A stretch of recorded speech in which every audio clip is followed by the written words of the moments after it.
All right, and as I had alluded to earlier, we'll be hosting Fred Kihara, who is the Africa Water Funds Director at the Nature Conservancy. Karibu sana. Thank you. Thank you very much for having me. And maybe to begin us off, what exactly is the Africa Water Funds? What is their mandate at the Nature Conservancy? Yeah, thank you very much. The Nature Conservancy is a global conservation organization, and I know you may know some conservation organization. We're working with them.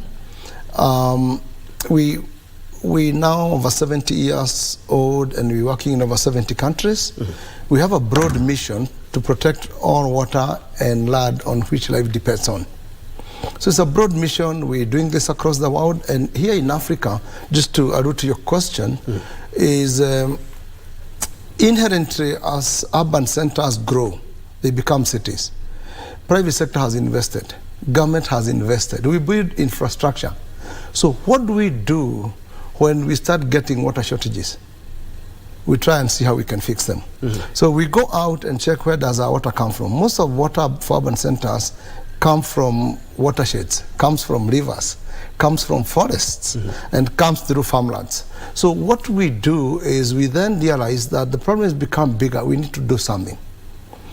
At the beginning, it might just be a pipe problem. But then we realize that the dam doesn't have water. Where does the dam get the water from? Water comes through the river from the mountains. We realize water comes from nature, which is a basic fact that we all need to embrace. So what we do in TNC and largely now around the world, for the last 23 years, we've been working with communities and urban centers to really address what can we do if we start getting thirsty. And the idea we've learned, we've tried many things, but what really works, what we call Water First today, is where we bring both the private sector and the public sector who live downstream, who benefit from water that comes out of a tap, to really go and check and work with the communities upstream and make it a PPP where public, private, and people form one big partnership. And we support those who live up in the watershed, in the catchments, those who take care of our forest, to just make sure that they take the right action for conservation. All right. And that's how we win. And talking about PPPs, just as you mentioned, I saw you in Kaptagat with the First Lady. Can you tell us about that? Yeah, good, thank you. And again, the same spirit I said about is everybody's business. Taking care of our water sources is, we cannot leave it to the water utility. They manage the infrastructure, but the truth of the matter is, what about the source? There's a whole green infrastructure that we need to apply what we call nature-based solutions. Can we undertake conservation in the watersheds? Can we engage them to do it? So like I said, and good for your question, on the 9th of June, in this country, the Nature Conservancy and the Office of High Excellency, the First Lady, teamed up, because High Excellency has made a commitment in the national 5 billion trees by 2030 to 2027 that she's going to put investment to grow 500 million trees. And the Nature Conservancy embraced that and said, we're going to get you the first 5 million. And we saw her in Kaptagat, together with other leaders, together with the county government, and all our leaders came and said, let's launch the first 1 million trees. And we're going to do this in 5 places and raise the first 5 million trees. So we thank, of course, such leadership coming out with us.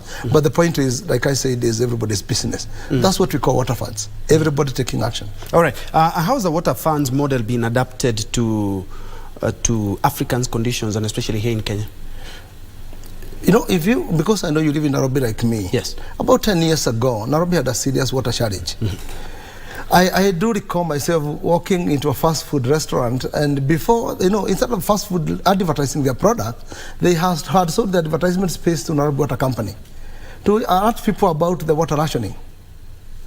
That's serious. Really, there was no water. Some estates would get 6 hours in a whole week. That's the water they would get. 60% of the people in this country were by that time were affected. They were getting less water than ideal they should get. Nairobi itself was getting about 30% less water supply, so they have to ration. And you have to start with hospitals, you have to start with prisons, you have to give to education institutions. So you realize that business is down the list of people who actually should be given priority. So because of that reason, that's why we've come together. We've got everybody out there to really get some work done. We did adapt that for Nairobi. In 2015, we launched a business case. The beauty with water funds is that we learned that they make business sense. For every $1 we invest upstream, we prevent having to invest $2 down in solving the challenges, whether it's sediment in water, whether it's sinking boreholes that don't even give much water, and so on and so forth. So this is how that model has been embraced. In 2015, like I said, we launched for Nairobi. And then even within the first 3 years of implementing, getting stakeholders in power supply, in water, business, Cape Town in South Africa was faced by a situation called day zero. A day when the city would run out of water. And we had to take the leadership of Nairobi, even when we were only 2 or 3 years into it, to talk with the mayor, the office of the mayor in Cape Town. And that has established the second water fund in Africa. So since then, we've seen the movement grow. We have 16 water fund sites around the continent now and growing. The demand is high. How many are in Kenya? In Kenya, we now have 4. We have the Upper Nairobi water fund that serves Nairobi. We also have the Eldoret Eaton water fund where you saw us planting the 1 million trees. We already have one for Upper River. And River serves Nadi, serves Kakamega, serves Kaimosi Town, and I can guess the water to Lake Victoria, which is also important for everything, including the Nile, and Mombasa, of course. We've teamed up with Njue ya Pwani to do a water fund there because Mombasa has serious water challenges as well. These models are in the communities. How are the communities here in Kenya specifically benefiting from those models? So, and just to mention that it's taken us 23 years of developing water funds, and we're just about 8 years in Africa. So again, it's taken out of time, taken out of science to determine what works and how, to what scale. It's also taken us some moment to really work on a financing model. How do we make sure that everybody gets an opportunity to contribute? Public sector and private sector. So what we've seen work, particularly in Kenya here, is in we do conservation that benefits nature, but we also invest with the communities. In Nairobi has 4 million people. There are 5 million people up in the watershed. We're currently targeting to work to close to 200,000 households. Our current enrollment is at 189 for Nairobi Water Fund. About 80,000 households have already done the work. So we again, we see the conservation is done. These people get grass. This grass does conservation because it covers the ground, but more importantly, they feed it to their livestock. That ups their milk production.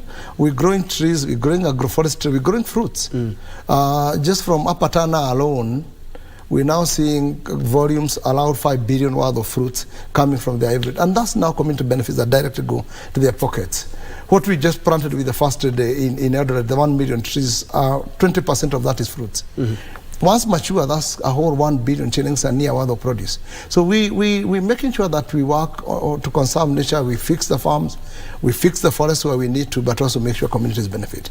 Those are our goals. All right. What exactly can you say that this is exactly what we've done and that is why we are successful? And talking about planting trees, I would also want you to weigh in on the presidential directive 2 days ago that gave way to some of the controlled logging in forests. Just as we try to plant more trees, now we also have a leeway where some criminals can use that avenue to deforest some of the trees and some of the forests that we have in the country, which act as water catchment. Yeah, thank you very much. You know, first of all, is to understand how do catchments function. We have our natural forests. We have our wetlands out there. We have our Babu area and we have our Mollard. This region acts as a sponge. So what happens with this is absorbs the rains as it falls, and then it sustains the flow of the river, of the water down the river, and that's what makes the rivers permanent. So it's very important in this country that we agree as a nation that it's very important to take care of this natural ecosystem. We've done a good job in Mount Kenya. We've done a good job in Aberdares. We're now getting there with Chelagani. We're getting there also with Kaptagat and North Mau, and we're going on. We're going also to Shuru, and we're going to North Nadi and so on. So taking care of these water towers and making sure that they can enjoy is important to us. But so that is a basic minimum that we cannot go against. But I appreciate that trees are grown for various purposes, and I just gave you examples where actual farmers who have small pieces of land are also making decisions to actually grow trees. In our agroforestry today, we have grown a lot of cypress, we've grown a lot of grevillea trees, we've grown fruit trees, particularly avocado now has become very popular. And these are ensuring that communities can engage. But these trees are also grown for various purposes.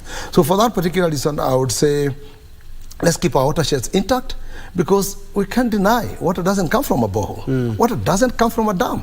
It doesn't come from a tap. Water comes from nature. And that's the minimum natural ecosystem that we need to take care of. And then, of course, the trees will get us the food and what we need. Finally, as we wind up, how can we scale up this? So that, because at the end of the day, this is water we are using for our own consumption, and also sometimes we are using it for irrigation and food security purposes as well. Good question. When we started this work, again, the Nature Conservancy had done this for 20 years. When we came to Africa, we started embracing working with other leaders and other organizations. When we look at the Africa continent today, we are working in almost everywhere with the utility companies. Nairobi Water Company is a member of the Water Fund for Nairobi. Eldoret is actually leading establishment of a water fund for Eldoret. So both the private sector partners that are there actually come in, and once we do a business case, we're able to tell where to prioritize, how much we need to invest, and then we get the stakeholders to do it. And then we work with government to make sure that government also complements the work.